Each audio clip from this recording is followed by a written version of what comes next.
When helping families understand, for me, it really depends on if we're talking about a child who's injured or an adult who's injured. With children, it's so complicated because of the developmental stage. So I really work with the parents and the families to appreciate where the child is.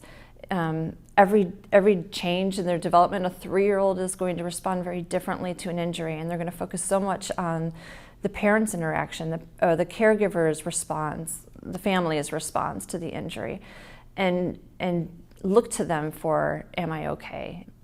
Then as a child gets older, it becomes much more internal. The 7-year-olds are going to be more likely to look at depression and become a little more worried and see things differently. And when I'm dealing with family members of an adult with a spinal cord injury, I take lots of steps to help them prepare.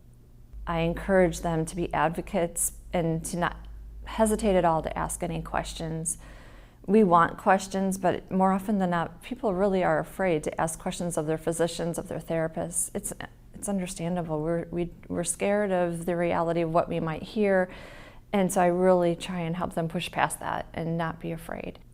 I love the person who's going to be the neurotic parent or the neurotic caregiver or family member, because I'd rather ask the silly question and get it answered and get some information about what's really going on. And those are the parents, the family members that we really want to hear.